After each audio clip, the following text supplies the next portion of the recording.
Good morning పిల్లలు. ఇవాళ మనం కోహెరెన్స్ అనే టాపిక్ మీద మనం డిస్కస్ చేద్దామండి. టెంపోరల్ కోహెరెన్స్ అంటే ఏంటి, స్పెషల్ మనకి కోహెరెన్స్ అంటే ఏంటి కూడా డిస్కస్ చేద్దాం మనం. నేను ఇక్కడ కొంచెం మ్యాటర్ ఇస్తున్నాను, నేను చూడండి డెఫినేషన్ ఎలా ఉందనేది, దాన్ని బట్టి డిస్కస్ చేద్దాం మనం.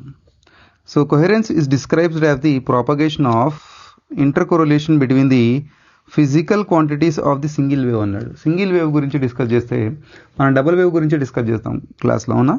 సింగిల్ వేవ్ గురించి డిస్కస్ చేస్తే వాడు ఏమంటాడు, ఫిజికల్ క్వాంటిటీస్, ఓకే, ప్రాపర్టీస్ అంటే డిస్క్రైబ్ ది. మనం ఏం చేసామంటే ఇక్కడ ఒక వేవ్ కంటిన్యూస్గా వేసాను నేను ఇట్లా, అంటే ఈ వేవ్స్ ఇట్లనే కంటిన్యూ అవుతుంది అంతే కదా. సో ఫిజికల్ ప్రాపర్టీస్ అన్ని సేమ్ ఉన్నాయి, అంటే యాంప్లిట్యూడ్ సేమ్ ఉంది, ఫ్రీక్వెన్సీ కూడా సేమ్ ఉంది, అంటే అన్లెస్ అంటే ఇట్లా కంటిన్యూ అవుతూనే ఉంది కదా. దీన్నే కోహెరెన్స్ అంటాం మనం, సింపుల్ వర్డ్స్లో కోహెరెన్స్ అంటాం. ఇప్పుడు మన టూ వేవ్స్ ఇచ్చినప్పుడు ఎట్లా అవుతుంది, two waves are coherent when they are constant relation phase, so when they have zero or constant phase difference between the same and same frequency అని అన్నాడు. అంటే ఇప్పుడు ఒక వేవ్ తీసుకున్నాను కదా నేను, సో ఇంకొక వేవ్ తీసుకున్నాను అనుకోండి ఇలా, ఇప్పుడు ఇలా వేవ్ ఇంకోటి తీసుకున్నాను, సేమ్ తీసుకుంటున్నాను చూడండి. సో సేమ్ తీసుకుంటున్నాను, ఈ రెండింటి మధ్యలో ఇప్పుడు చూడండి ఫ్రీక్వెన్సీ కూడా సేమ్ ఉంది. ఇక్కడ నుంచి ఇక్కడ చూడండి వేవ్ లెంత్ ఇక్కడి నుంచి ఇక్కడికి క్యారీ అవుతాయి, ఇక్కడ కూడా ఇక్కడే వచ్చింది మనకి వేవ్ లెంత్ కూడా ఇంతే డిస్టెన్స్లో వచ్చేస్తుంది మనకి. చూడండి, అంటే ఇవి రెండు కూడా సేమ్ ఫ్రీక్వెన్సీతో ఉన్నాయి. ఏమున్నాయండి? సేమ్ ఫ్రీక్వెన్సీతో ఉన్నాయి, సేమ్ ఫ్రీక్వెన్సీలో ఉన్నాయి. మన ఫస్ట్ కండిషను కోహెరెన్స్ అవ్వడానికి రెండు కూడా సేమ్ ఫ్రీక్వెన్సీలో ఉండాలండి, సేమ్ ఫ్రీక్వెన్సీలో ఉండాలి. ఇప్పుడు constant phase or zero phase అని అంటున్నాడు. ఈ రెండింటి మధ్యలో కాన్స్టెంట్ ఫేజ్ కానీ జీరో ఫేజ్ కానీ ఉంటే మనకి కోహెరెన్స్ అని అంటున్నాడు. అంటే ఇక్కడ చూడండి, ఇక్కడ స్టార్ట్ అవుతుంది జీరోతో, అవునా కదా, ఇక్కడ కూడా స్టార్ట్ అవుతుంది జీరో, ఇక్కడ వచ్చేసి π/2 అవుతుంది, ఇది కూడా π/2 అవుతుంది. ఓకే, సో 0 - 0 అని అంటే మనకి 0 వచ్చేస్తుంది. π/2 - π/2 నుంచి ఇట్లా సబ్ట్రాక్ట్ చేస్తే మనకి ఇక్కడ కూడా 0 వస్తుంది. ఇక్కడ చూడండి మరి పై ఉంది కదా, ఇక్కడ పై వేవ్లో మనకి పై, ఇక్కడ కూడా పై నుంచి పై చేస్తే అంటే ఫస్ట్ కండిషన్ సాటిస్ఫై అయింది అంటే 0 వచ్చేస్తుంది మనకి ఇక్కడ. అంటే ఇది రెండు కూడా జీరోలో స్టార్ట్ అవుతే మనకి ఈ రెండింటిని సబ్ట్రాక్ట్ చేస్తే, అంటే ఫేజ్ని సబ్ట్రాక్ట్ చేస్తే, ఫేజ్ మీకు తెలుసు, ఇక్కడ ఒక సర్కిల్ ఇలా ఉందనుకోండి, మనం ఎలా స్టార్ట్ చేస్తామండి, 0, ఇక్కడ π/2, సో ఇక్కడ పై, ఇక్కడ సో 3π/2 అని, 3π/2, ఇక్కడ 4π/2 అంటే 2π అని వచ్చేస్తుంది మనకి, అంతేనా.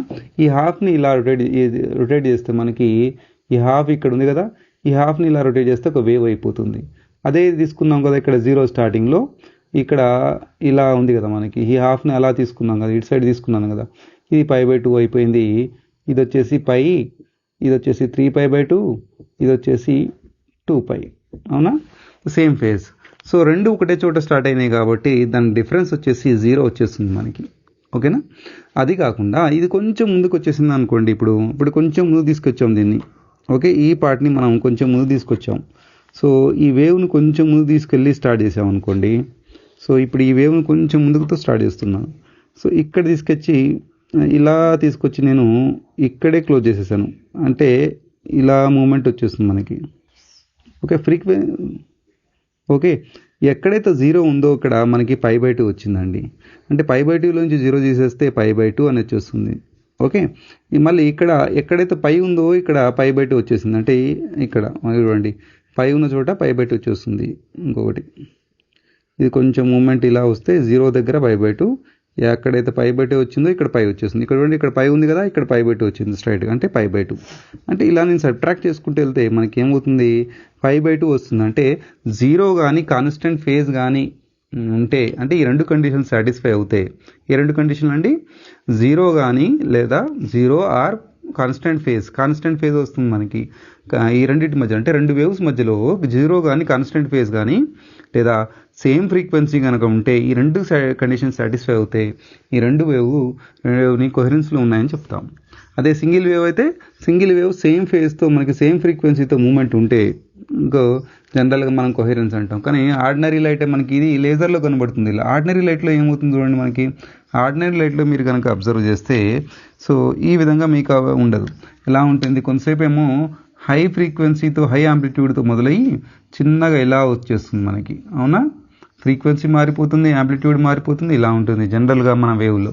సో ఇది కొహెరెంట్ కాదండి, సింగిల్గా వేవ్ ఉన్నప్పుడు ఇది కొహెరెన్స్ మనకి. ఓకే, సో కొహెరెన్స్ డెఫినేషన్ కూడా ఇచ్చాను మీకు. కొహెరెన్స్ సింగిల్ వేవ్ ఉన్నప్పుడు ఎలా ఉంటుంది, డబుల్ వేవ్ ఉన్నప్పుడు మనకి ఎలా ఉంటుంది అనేది ఈ లైట్లో చూపించాను. ఓకేనా. ఇప్పుడు దీనికి డిఫరెంట్ టైప్స్ మనకి తీసుకుంటే టెంపోరల్ కొహెరెన్స్ అని ఒకటి ఉంది. అవునండి, మన సిలబస్లో టెంపోరల్ కొహెరెన్స్ అని ఉంది. టెంపోరల్ కొహెరెన్స్ అని ఉంటుంది. ఇది మనం టైం గురించి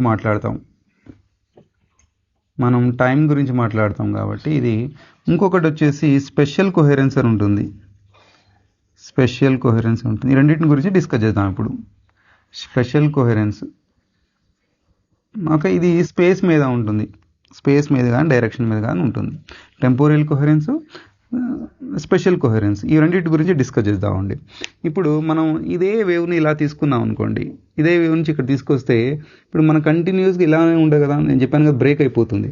ఇప్పుడు ఒకవేళ మనం ఎనర్జీ లెవెల్స్ గురించి మాట్లాడితే లేజర్లో కానీ ఎక్కడి నుంచి కానీ ఎనర్జీ లెవెల్ గురించి ఇది అరేంజ్ చేస్తున్నానండి.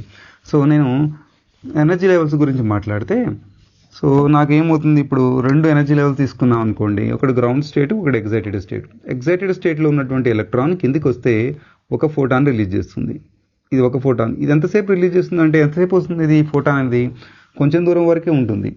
మళ్ళీ ఇంకొక ఎలక్ట్రాన్ కనుక రిలీజ్ అవుతే ఇంకొక ఫేజ్తో ఇంకొక ఫోటాన్ రిలీజ్ అవుతుంది. అంటే ఈ రెండు ఫేజ్ వేరు వేరు ఉంటాయి. అంటే కొంచెం సేపు వరకు ఈ ఫేజు కాన్స్టెంట్గా ఉంటుంది. అంటే ఈ టైం వరకు, ఈ లెంత్ వరకు ఇలానే ఉంటుంది. దాని తర్వాత మళ్ళీ చేంజ్ అయిపోయింది. ఇక్కడ చేంజ్ అయిపోయింది అంటే ఈ లెంత్కి వరకు, ఈ టైం వరకు మళ్ళీ దీని యొక్క కొహెరెన్స్ అనేది చేంజ్ అయిపోయింది. దీన్నే టెంపోరల్ కొహెరెన్స్ అంటాం మనం.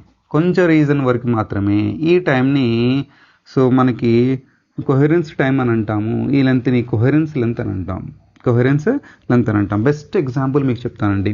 మన ఇంటి పైన రేకులు ఉంటాయి కదా, సిమెంట్ రేకులు ఎలా ఉంటాయి, కంటిన్యూస్గా ఇలా మనం అబ్జర్వ్ చేస్తూ ఉంటాం. ఓకే, ఇలా ఒక రేక్ వరకు, అంటే ఈ కొహెరెన్స్ అనేది ఆ కంప్లీట్ రేక్ వరకు కంటిన్యూ అయింది మనకి.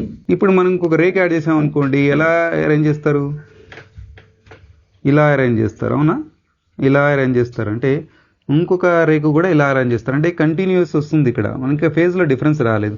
అదే మనం ఏం చేసామంటే ఇక్కడ బ్రేక్ చేసి ఒక వాల్ పెట్టేసి మళ్ళీ ఇక్కడి నుంచి కంటిన్యూ చేయాలనుకోండి, ఇది ఇక్కడ ఇట్లా వచ్చేసి ఇది ఇట్లా వచ్చేస్తుంది. అంటే వేరు వేరు ఫేజ్లు వచ్చాయి. అంటే ఇక్కడ వరకు ఒక పార్టు, ఇక్కడ నుంచి ఒక పార్ట్, రెండు రేకులు ఉన్నాయి మనకి. రెండు రేకులు కూడా వేరు వేరే పార్ట్లో ఉన్నాయి. అవునా, ఇక్కడ వరకు కొహెరెన్స్ చూపిస్తుంది. దీన్ని టెంపోరల్ కొహెరెన్స్ అంటాము. ఇక్కడ కూడా టెంపోరల్ కొహెరెన్స్ అంటాము. అంటే ఒక షార్ట్ పీరియడ్లో మనకి ఆ కొహెరెన్స్ చూపెట్టడమే, ఒక షార్ట్ టైంలో షార్ట్ లెంత్లో కొహెరెన్స్ని చూపెట్టడమే టెంపోరల్ కొహెరెన్స్ అని అంటాము. ఇప్పుడు దీని డెఫినేషన్ చూద్దామండి. నేను ఇక్కడ డిస్ప్లే చేస్తున్నాను. Simply in the case of light, the light more or less in the same frequency, it's a measure of the average correlation between the value of the wave itself delayed by time. కొంచెం time తర్వాత, అంటే ఈ time వరకు మనకి temporal coherence చూపిస్తుంది, మళ్ళీ ఇంకొక time తర్వాత టెంపోరల్ కోహరెన్స్ చూపిస్తుంది. అట్ ఎనీ పెయిర్ ఆఫ్ టైమ్స్లో, అంటే ఈ పెయిర్ మధ్యలో, అంటే ఇక్కడ నుంచి ఇక్కడ వరకు మనకి టెంపోరల్ కోహరెన్స్ చూపిస్తుంది. Temporal coherence tells us how the monochromatic source is there. Okay, so నేను చెప్పాను లేజర్కి మీకు ఎంతవరకు లాంగర్ వరకు ఇట్లానే మీకు మెయింటైన్ చేసుకుంటూ వెళ్తుంది. అంటే మనకి ఈ లెంత్ అనేది చాలా ఎక్కువగా ఉంటుంది. ఏ లెంత్ అండి, మనకి కొహెరెన్స్ లెంత్ చాలా చివరి వరకు ఉంటుంది. ఇప్పుడు మనం కొహెరెన్స్ లెంత్ యొక్క ఫార్ములా రాస్తే, కొహెరెన్స్ ఫర్ లెంత్ యొక్క ఫార్ములా రాస్తే L ఈజ్ C ఇంటూ ఈ టైంని చాలా తక్కువ టైం అనుకుంటే ΔT అనుకుందాం. ΔT ఇలా రాసుకోవచ్చు మనం. ఓకే, ΔT లేదా టౌ అని పెట్టుకోవచ్చు కూడా ఈక్వేషన్. ఓకేనా. ఇప్పుడు స్పెషల్ కోహెరెన్స్ గురించి మాట్లాడదాం. స్పెషల్ కోహెరెన్స్, సో నేను ఇక్కడ డెఫినేషన్ ఇస్తున్నానండి. Simply in the case of light, the light will travel more or less in the same direction is called the spatial coherence. Same direction అంటున్నాడు మనకి. అంటే ఇప్పుడు ఇదే వేవ్ ఉంది, ఈ వేవ్ ఇట్లా ఉంది కదా. సో ఈ వేవ్ ఇలా ఉంటే ఇప్పుడు ఈ వేవ్ కూడా ఇలానే ఉంది. చూడండి, సేమ్ డైరెక్షన్ అంటున్నాడు. అంటే మనం ఇక్కడ ఇట్లా వేసామనుకుంటే ట్యాంజెంట్ చూడండి, crest and crest, trough and trough ఉంటుంది మనకి. సేమ్ డైరెక్షన్లో మూవ్ అవుతుంది. అదే అని అంటున్నాడు మనకాడ. The spatial coherence is the phase relation between the radiation field at different point in the space. Okay, different points దగ్గర. ఇప్పుడు ఒక చిన్న సోర్స్ తీసుకున్నాం అనుకోండి, ఈ సోర్స్ నుంచి ఇలా ఒక లైట్ వెళ్తుంది, ఇలా ఒక లైట్ వెళ్తుంది అనుకోండి. సో చూడండి, ఇక్కడ మనకి ఒక వేవ్ ఫ్రంట్లో మనకి ఇట్లా ఇలా చూడండి, రెండు కూడా సేమ్ ఫేజ్లో ఉన్నాయి కదా, దీన్ని స్పెషల్ కోహెరెన్స్ అని అంటాం. ఇక్కడ ఒక వేవ్ ఫ్రంట్లో రెండు పాయింట్స్, ఇక్కడ ఇది వేవ్ ఫ్రంట్ అంతే కదా, వేవ్ ఫ్రంట్స్ ఫామ్లో స్ప్రెడ్ అవుతుంది మనకి ఇట్లా లైటు. ఇక్కడ ఒక పాయింట్, ఇక్కడ ఒక పాయింట్ కనుక తీసుకుంటే ఈ రెండింటి దగ్గర ఫేజ్ సేమ్గా ఉంటుంది. ఓకే, సేమ్ ఉండడం వల్ల మనకి ఏమవుతుందండి, ఈ రెండు కోహెరెన్స్ స్పెషల్ కోహెరెన్స్లో ఉన్నాయని చెప్తాం. ఇంకా మంచిగా అర్థం చేసుకుందామనంటే ఇలా కాదు సార్, ఏదో డెఫినేషన్ ఇచ్చారు ఇలా కనబడుతుందని అంటే ఒక ఎగ్జాంపుల్ తీసుకుందాం. మనం ఏం చేద్దామంటే ఒక చెరువులో కానీ కొలంలో కానీ మనం ఒక రాయి వేసామనుకోండి, ఎప్పుడైతే రాయి వేసాం లేదా ఒక ఫాంట్ ఉందమ్మా మనకి, ఇక్కడ నుంచి ఒక వాటర్ పడుతుంది ఇక్కడ. ఓకే, ఈ కొలంలో మనకి పైనుంచి ఇక్కడ వాటర్ స్ప్రెడ్ అయ్యి ఇట్లా పడుతుంది మనకి, అంతేనా? ఇక్కడికి వచ్చి పడుతున్నాయి వాటర్, మొత్తం ఇక్కడ పడుతున్నాయి అనుకోండి. పడుతున్నప్పుడు ఏమవుతుంది మీకు, ఇక్కడ ఎట్లా కనబడుతుంది, వాటర్ ఇట్లా స్ప్రెడ్ అవుతుంది, అవునా? స్ప్రెడ్ అయ్యి లాస్ట్కి ఏమవుతుంది, ఒక కోహెరెన్స్ సేమ్ ఫ్రీక్వెన్సీ అవ్వడం మొదలు పెడుతుంది, దగ్గర మంచిగా వస్తుంది. ఇక్కడ కొంచెం డిస్టర్బ్ అవుతుంది వాటరు, ఇక్కడ రాగానే చూడండి ఇట్లా చివరి వరకు ఇట్లా రాగానే ఇలా మనకి ఇలా కనబడుతుంది. ఇప్పుడు ఒక చిన్న రీజన్ తీసుకుందాం, ఇలా. ఓకే, దీని మధ్యలో నుంచి ఇంకా వేరే కలర్ వేసి చిన్న రీజన్ తీసుకుందాం. నేను ఇలా చిన్న రీజన్ తీసుకున్నాను. ఈ చిన్న రీజన్ చూడండి, ఇప్పుడు ఈ చిన్న రీజన్లో కనుక మనం అబ్జర్వ్ చేస్తే ఎలా ఉన్నాయి, దగ్గరకు వస్తూ మనకి సేమ్ ఫేజ్లో ఉన్నాయి. ఇటువంటి చిన్న రీజన్లో అబ్జర్వ్ చేయండి, సేమ్ ఫేజ్లో ఉన్నాయి. సేమ్ ఫేజ్లో ఉంటే మనకి స్పెషల్ కోహెరెన్స్ అని అంటాం మనము. ఓకే, సో మనం ఇట్లా మనకి ఒక మంచి డెఫినేషన్ అబ్జర్వ్ చేయవచ్చు మనం స్పెషల్ కోహెరెన్స్లో. ఓకేనా? ఇప్పుడు ఇక్కడ చూడండి, ఇక్కడ లెంత్లోంచి ఈ లెంత్ కోహెరెన్స్ లెంత్ అని అంటాం. దీన్ని కోహెరెన్స్లో ఎల్సీ అని కూడా అంటాం, కోహెరెన్స్ లెంత్ అంటాం. అంటే ఇన్ టర్మ్స్ ఆఫ్ మనం ల్యాండాలో కనుక రాస్తే what is the relation between టీకి ఫ్రీక్వెన్సీకి ఏంటి, delta T is equals to మనకు తెలిసి ఇది 1/, ఫ్రీక్వెన్సీ అని 1/Δ న్యూ ఫ్రీక్వెన్సీ అని. ఇప్పుడు మనం ఇలా సబ్స్టిట్యూట్ చేసామనుకోండి, ఎల్ ఈజ్ ఈక్వల్స్ టు ఇది లైట్ వెలాసిటీ సి అనేది, లైట్ వెలాసిటీ 1/, ఫ్రీక్వెన్సీ. ఓకే, ఇప్పుడు ఒక వేవ్ ఉందనుకోండి, రైట్, ఇక్కడికి వచ్చేద్దాం మనము. ఒక వేవ్ కనుక ఉంటే, ఓకే, మనకి గ్రాఫ్ దేనికి మనకి మధ్యలో యాంప్లిట్యూడ్కి ఫ్రీక్వెన్సీకి మనం గ్రాఫ్ గీసామనుకోండి. ఇక్కడ యాంప్లిట్యూడ్కి ఒక యాంప్లిట్యూడ్కి ఫ్రీక్వెన్సీకి గ్రాఫ్ గీసామండి, ఫ్రీక్వెన్సీ రాసామండి. నేను ఫ్రీక్వెన్సీ రాస్తున్నాను చూడండి, ఇక్కడ ఫ్రీక్వెన్సీ రాశాను. అదే ఒక వేవ్ కనుక దగ్గరలో సేమ్ ఫ్రీక్వెన్సీతో మూవ్ అవుతుంది అనుకోండి, ఇలా మూవ్ అవుతుంది అనుకోండి, మనకి యాంప్లిట్యూడ్ ఇలా ఉంటుంది సింపుల్గా, ఇది delta new. Okay, delta new కనుక తక్కువ ఉంటే ఫ్రీక్వెన్సీ ఎక్కువ ఉంటుంది. ఇదే రిలేషన్ కదా మెయింటైన్ అయ్యింది. ద లెంత్ ఎక్కువ ఉంటుంది అంటే దీని లెంత్ ఎక్కువ ఉంటుంది మనకి. చూడండి, దీని లెంత్ ఎల్సీ అనేది ఎక్కువ ఉంది మనకి, ఈ ఎల్సీ అనేది ఎక్కువ ఉంది. డెల్టా న్యూ కనుక తక్కువ ఉంటే ఇది ఎక్కువ ఉంది. అదే 2-3 వేవ్స్ వేసామనుకోండి, ఇప్పుడు ఇంకో వేవ్ యాడ్ చేసాం దీనికి, అంటే దీనికి ఇంకొక వేవ్ యాడ్ చేస్తే దీని మీద ఓవర్లాప్ అయ్యి ఏమవుతుంది, అప్పుడు ఏమవుతుందంటే యాంప్లిట్యూడ్ అనేది స్ప్రెడ్ అవుతుంది, ఇలా స్ప్రెడ్ అవుతుంది. Okay, amplitude versus frequency versus amplitude మనం తీసుకుంటే ఇలా స్ప్రెడ్ అవుతుంది. దీని నుండి డెల్టా న్యూ అనేది చాలా పెద్దగా ఉంది. అంటే 2-3 వేవ్స్ కనుక మనం దీని మీద ఓవర్లాప్ చేస్తే సో ఇదన్నీ రిజల్టెంట్ అయిపోయి ఫామ్ అయిపోయి ఏమి వస్తుంది, ఇట్లా ఫామ్ అవుతుంది. చూడండి, ఇట్లా ఫామ్ అవుతుంది వేవ్స్. రిజల్టెంట్ వేవ్ ఇలా వస్తుంది మనకి, అబ్జర్వ్ చేస్తారో లేదో. అంటే దీని లోపల వేవ్ ఇలా వచ్చేస్తుంది మనకి. ఓకే, దీని రిజల్ట్ అనేది ఇలా వచ్చేస్తుంది. ఇలా వచ్చినప్పుడు మనకి బ్రాడ్గా అవుతుంది మనకి యాంప్లిట్యూడ్. మనకి ఇక్కడ అవ్వడం వల్ల ఏమవుతుంది, మనకి షార్ట్ పీరియడ్ అని వచ్చేస్తుంది. అంటే ఇక్కడ అది మనం అబ్జర్వ్ చేసినట్టయితే షార్ట్ పీరియడ్, ఎల్సీ అనేది షార్ట్ పీరియడ్లో ఉంటుంది మనకి. ఓకే, ఇదే రిలేషన్ ఫాలో అవుతుంది. ఇప్పుడు కంక్లూజన్కి వచ్చేద్దామండి. కంక్లూజన్లో మనకి ఇప్పుడు ఏం ఆలోచించాలి చూడండి. దీనికి ఎగ్జాంపుల్ ఒకటి, కంక్లూజన్లో టెంపోరల్ కోహెరెన్స్కి ఎగ్జాంపుల్ ఏంటి, మైకెల్సన్ ఇంటర్ఫెరామీటర్. మనకు తెలుసు. స్పెషల్ కోహెరెన్స్కి డబుల్ స్లిట్ ఎక్స్పెరిమెంట్, ఈ రెండు బెస్ట్ ఎగ్జాంపుల్స్ అండి. ఈ రెండుకి, టెంపోరల్ కోహెరెన్స్కి మైకెల్సన్ ఇంటర్ఫెరామీటర్, స్పెషల్ కోహెరెన్స్కి మనకి ఏంటది డబుల్ స్లిట్ ఎక్స్పెరిమెంట్. ఓకే, మళ్ళీ ఒకసారి వద్దామా. కొహెరెన్స్ అంటే ఏంటి మళ్ళీ ఒకసారి. కొహెరెన్స్ అంటే సింగిల్ వేవ్ కనుక ఉంటే అదే ఫ్రీక్వెన్సీని మెయింటైన్ చేసుకుంటూ లాంగ్ దూరం వరకు వెళ్తూ ఉంటే అది కొహెరెన్స్లో ఉందని అంటాం. రెండు వేవ్స్ గురించి మాట్లాడితే రెండు వేవ్స్ మధ్యలో కాన్స్టెంట్ ఫేజ్ కానీ సేమ్ ఫ్రీక్వెన్సీ కనుక ఉంటే దాన్ని కొహెరెన్స్ అని అంటాం. దీన్ని రెండు టైప్గా డివైడ్ చేసాం మనం, temporal coherence, spatial coherence. Temporal coherence time base మీద చెప్తాం మనము, స్పెషల్ కొహెరెన్స్ స్పేస్ మీద చెప్తాము.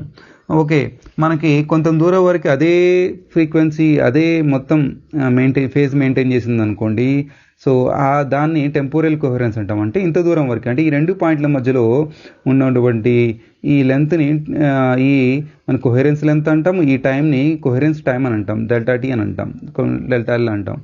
ఇక్కడి నుంచి ఇక్కడికి మళ్ళీ మారిపోయింది, ఫేజ్ మారిపోయింది కాబట్టి ఇక్కడి నుంచి ఇక్కడికి టెంపోరల్ కొహెరెన్స్, ఇక్కడి నుంచి ఇక్కడికి టెంపోరల్ కొహెరెన్స్ అని అంటాం మనం. ఓకే, నేను డెఫినేషన్ కూడా ఇచ్చాం. స్పెషల్ కొహెరెన్స్ అని అంటే మనం దూరం వెళ్ళే కొద్దీ ఆ కొహెరెన్స్ అనేది ఎక్కువ అవుతుంది. చూడండి, ఇక్కడి నుంచి డిస్టర్బెన్స్ నుంచి దూరంగా వెళ్ళే కొద్దీ మనకి ఏమవుతుంది, కొహెరెన్స్ అనేది కంటిన్యూ అవుతూ ఉంటుంది. దీన్ని స్పెషల్ కొహెరెన్స్ అని అంటాం. అంటే సేమ్ మీరు రెండు పొజిషన్లో స్పేస్లో రెండు పొజిషన్లు చూసినా కూడా ఆ రెండు పొజిషన్ల మధ్యలో మీకు సో సేమ్ వేవ్స్ మధ్యలో సేమ్ కొహెరెన్స్ అంటే సేమ్ ఫేజ్ ఉంది కాబట్టి, సేమ్ ఫ్రీక్వెన్సీ సేమ్ ఫేజ్ ఉన్నాయి కాబట్టి ఇక్కడ మనకి స్పెషల్ కొహెరెన్స్ అని అంటాం మనం. ఓకే, సో మనం ఇదే వేవ్ను మనం డిస్టర్బ్ చేసామనుకోండి, ఇప్పుడు ఇట్లా డిస్టర్బ్ చేసామనుకోండి, సో ఇట్లా డిస్టర్బ్ చేస్తే ఇట్లా వచ్చి డిస్టర్బ్ అవుతుంది, అంటే ఎక్కువగా డిస్టర్బ్ చేస్తున్నాం, ఎక్కువ లోపలికి డిస్టర్బ్ అవుతుంది, అవునా. ఇంకొక వచ్చి ఎక్కువగా డిస్టర్బ్ అవుతుంది. ఇట్లా డిస్టర్బ్ అవుతే మనకి ఇట్లా డిస్టర్బ్ అయిందనుకోండి, మనకి డిస్టర్బ్ అవుతే ఇది స్పెషల్ కొహెరెన్స్ కానీ లేదా టెంపోరల్ కొహెరెన్స్ రెండింటిని కూడా ఫాలో అవ్వదు. మనం ఇట్లా నార్మల్ వేసాం అనుకోండి, ఇది ఇట్లా అవుతుంది, ఇది ఇట్లా పోతుంది ఇదో. ఓకే, సో ఇది వేరే ఆంప్లిట్యూడ్ చూడండి, వేరే వేరే దగ్గర ఉంది, ఇక్కడ క్రస్ట్ ట్రఫ్లో కానీ మ్యాచ్ అవ్వట్లేదు. అందుకనే మనం ఈ స్పెషల్ కొహెరెన్స్ అని చెప్పలేము, టెంపోరల్ కొహెరెన్స్ అని కూడా చెప్పలేము. ఎందుకంటే ఇట్లా మనం చూసినట్లయితే వేరే వేరేగా ఫేజ్లలో వెళ్ళిపోతుంది కాబట్టి అది టెంపోరల్ కొహెరెన్స్ అని కూడా చెప్తాం. ఇలా విధంగా మనం వేవ్ని కొహెరెన్స్ కాకుండా చేయగలుగుతాం. ఇట్లా మన స్క్రీన్ మీద ఎలాగ కనబడుతుంది అంటే మనకి పక్కా అంటే బ్లాక్ అండ్ వైట్ పక్కా ప్యాటర్న్ కనబడుతుంది మనకి. ఈ రెండు కొహెరెన్స్లు కనుక మ్యాచ్ అవుతాయి అంటే కొహెరెన్స్ అనే వర్డ్ని మనం కరెక్ట్గా చెప్పాలంటే రిక్వైర్మెంట్కి మనం ఇచ్చినటువంటి వస్తువు కరెక్ట్గా సూట్ అవ్వడం. అంటే ఒక జాబ్కి ఒక పర్సన్ ఎగ్జాక్ట్లీ కరెక్ట్ రిక్వైర్మెంట్స్తో ఎలా జాయిన్ అవుతాడు. ఓకే, సో దాన్ని కొహెరెన్స్ అంటే పర్ఫెక్ట్గా ఫిట్ అవ్వడం అన్నట్టు. ఓకే, కొహెరెన్స్ అనేది పర్ఫెక్ట్గా ఫిట్ అవ్వడం అన్నట్టు. దాన్ని కొహెరెన్స్ జనరల్ వర్డ్స్లో అంటాము. కొహెరెన్స్ ఇక్కడ టెంపోరల్ అండ్ స్పెషల్ కొహెరెన్స్ ఈ విధంగా మనం ఎక్స్ప్లెయిన్ చేయవచ్చు. దీనికి ఎగ్జాంపుల్ కనుక మనకు అబ్జర్వ్ చేస్తే, ఎగ్జాంపుల్ నేనేం చెప్పాను ఇక్కడ, మైకెల్సన్ ఇంటర్ఫెరామీటర్ మనకి టెంపోరల్ కొహెరెన్స్కి ఎగ్జాంపుల్ అని చెప్పానండి. అదేవిధంగా మనకి అబ్జర్వ్ చేసినట్లయితే యంగ్స్ డబుల్ స్లిట్ అనేది మనకి దీనికి ఎగ్జాంపుల్. మైకెల్సన్ ఇంటర్ఫెరామీటర్ దీనికి ఎగ్జాంపుల్ వచ్చేసి మైకెల్సన్ ఇంటర్ఫెరామీటర్. ఓకే, మనం ఇంతకుముందు చూసాం ఇది మైకెల్సన్ ఇంటర్ఫెరామీటర్. దీంట్లో ఏముంటుందంటే ఇక్కడ ఒక సోర్స్ ఉంటుంది, ఇక్కడ ఒక బీమ్ స్ప్లిట్టర్ మనం పెట్టి, ఇక్కడ ఒక మిర్రరు, ఇక్కడ ఒక మిర్రర్ M1 అని పెట్టాము, M2 అని M1 పెట్టాము, మనం ఇక్కడ ఒకటి M2 అనే మిర్రర్ పెట్టాము. అప్పుడు ఏమవుతుంది, ఈ సోర్స్ నుంచి వచ్చినటువంటి లైటు ఇక్కడికి వచ్చి డివైడ్ అయిపోయి ఇక్కడ పైకి ఇటు సైడ్ వెళ్తుంది, ఇటు సైడ్ వెళ్తుంది, వెళ్ళి రిఫ్లెక్ట్ అయ్యి మళ్ళీ ఇటు వెళ్ళి మళ్ళీ రిఫ్లెక్ట్ అవుతుంది, ఇటు వెళ్ళి మళ్ళీ రిఫ్లెక్ట్ అవుతుంది. రిఫ్లెక్ట్ అయ్యి మనం చూస్తున్నటువంటి మైక్రోస్కోప్లో కనబడుతుంది. ఎలా కనబడుతుంది అంటే ఈ మిర్రర్ ఎట్లయినా మనకు కనిపించదు కదా, ఈ మిర్రరే ఇక్కడ కొంచెం పైకి వచ్చినట్టు ఇట్లా కనబడుతుంది. అంటే ఈ డిస్టెన్స్ ఎంత అవుతుంది, 2D డిస్టెన్స్ అవుతుంది. ఈ టైం ఎంత అవుతుంది, 2D/c అవుతుంది. ఈ 2D/c అనేది లెస్ దాన్ మనకి మనం టవ్ అనుకోవచ్చు, దాన్ని టవ్ సికి ఆర్ డెల్టా టీకి. మనం ఈ డెల్టా టీ కూడా టైం డెల్టా టీ అని కూడా తీసుకోవచ్చు, మనం డెల్టా టీ అని కూడా తీసుకోవచ్చు. ఈ డేట్ కనుక తక్కువ అయితే ఇది కొహెరెన్స్ ప్రాపర్టీని బిహేవ్ చేస్తుంది. ఇది ఎక్స్పెరిమెంటల్గా మనం అబ్జర్వ్ చేసాము ఈ టెంపోరల్ కొహెరెన్స్ని. ఓకేనా, ఇది ఎక్స్పెరిమెంటల్గా అబ్జర్వ్ చేసినటువంటి ఎక్స్పెరిమెంట్ మైకెల్సన్ ఇంటర్ఫెరామీటర్ అనేది ఎక్స్పెరిమెంటల్గా అబ్జర్వ్ చేసాం మనం. ఓకే, బెస్ట్ ఎగ్జాంపుల్ మనకి పారామీటర్. ఓకే, సో ఇక్కడికి వచ్చేసి స్పెషల్ కొహెరెన్స్లో యంగ్స్ డబుల్ స్లిట్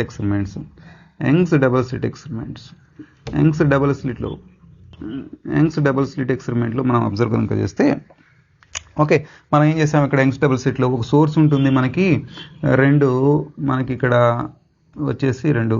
ఈ సోర్స్ మనకి నాకంటే ఒక చిన్న స్లిట్లో నుంచి ఇది ఏ అనేది మనకి ఇక్కడ సోర్స్ నుంచి అబ్జర్వ్ చేస్తే ఇక్కడ నుంచి లైట్ వస్తే ఇది ఏ మనకి, అవునా? ఇది వచ్చేసి మనకి y అనుకుందాం. ఈ డిస్టెన్స్ని ఇక్కడి నుంచి ఇక్కడికి డిస్టెన్స్ని y అనుకున్నాం. ఇక్కడి నుంచి ఇక్కడికి డిస్టెన్స్ d అనుకున్నాం. దీని యొక్క లైట్ సోర్స్ యొక్క వేవ్ లెంత్ లాంబ్డా అని కనుక తీసుకుంటే, ఇప్పుడు మనం జనరల్ కండిషన్లో మనం ఎట్లా అబ్జర్వ్ చేస్తాము? Lambda by a is equals to lambda by a is a greater than or equals to y by d. Okay, అంటే ఈ సోర్స్ ఇటు నుంచి వచ్చినటువంటి సోర్స్ ఇక్కడి నుంచి డివైడ్ అయినప్పుడు ఈ లెంత్ని మాత్రమే మ్యాచ్ అయినప్పుడు, అంటే ఈ లెంత్ వరకే ఉన్నంత వరకే ఇక్కడ ఇంటర్ఫియరెన్స్ ప్యాటర్న్ ఫామ్ అవుతుంది స్క్రీన్ మీద. ఒకవేళ ఇది పెద్దగా అయినా లేదా చిన్నగా అయినా కూడా ఇంటర్ఫియరెన్స్ ప్యాటర్న్ అనేది బ్లర్గా వస్తుందని చెప్పడానికి ఇది స్పెషల్ కోహెరెన్స్ అనేది.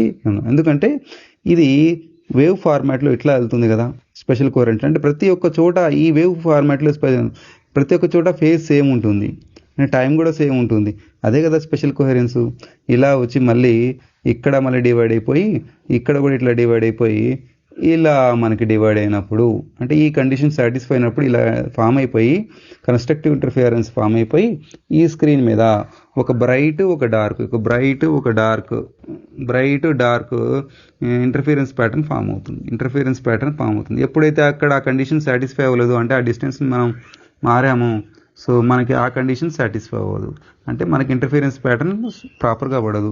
ఇది బెస్ట్ ఎగ్జాంపుల్ స్పెషల్ కోహెరెన్స్కి మనకి బెస్ట్ ఎగ్జాంపుల్ అండి, అవునా? స్పెషల్ కోహెరెన్స్కి బెస్ట్ ఎగ్జాంపుల్. దీన్ని మనం లెంత్ అనుకుంటే లెంత్ ఈజ్ ఇది లెంత్ అనుకుంటే వైనే అనుకున్నాం అనుకోండి. దీన్ని ఇటు సైడ్ తీసుకురండి. ఇటు సైడ్ తీసుకొస్తే ఏమవుతుంది? లాంబ్డా డి బై ఏ అవుతుంది. ఏమవుతుంది? ఇది కండిషన్ మనకి. ఓకే, సో ఇది ఎగ్జాంపుల్ అండి స్పెషల్ కోహెరెన్స్కి. ఇది ఎగ్జాంపుల్. టెంపోరల్ కోహెరెన్స్కి ఈ ఇంటర్ఫెరామీటర్ అనేది ఒక ఎగ్జాంపుల్. ఇదండి రెండింటి మధ్యలో డిఫరెన్స్. ఓకే, క్లియరా? కోహెరెన్స్ డెఫినేషన్ ఇచ్చాను, టెంపోరల్ కోహెరెన్స్ నీకు డెఫినేషన్ ఇచ్చాను, అదేంటో చూపించాను మీకు ఎగ్జాంపుల్గా. స్పెషల్ కోహెరెన్స్కి డెఫినేషన్ ఇచ్చాను, అదేదో చూపించాను మీకు. అదేవిధంగా దీనికి ఎగ్జాంపుల్స్ కూడా ఇచ్చేసానండి. దీని నోట్స్ కూడా కింద నేను డిస్క్రిప్షన్లో పెడతాను, మీరు ఒకసారి చూసుకోండి. ఓకేనా? Thank you. నెక్స్ట్ క్లాస్లో నెక్స్ట్ టాపిక్లో కలుద్దాం పిల్లలు.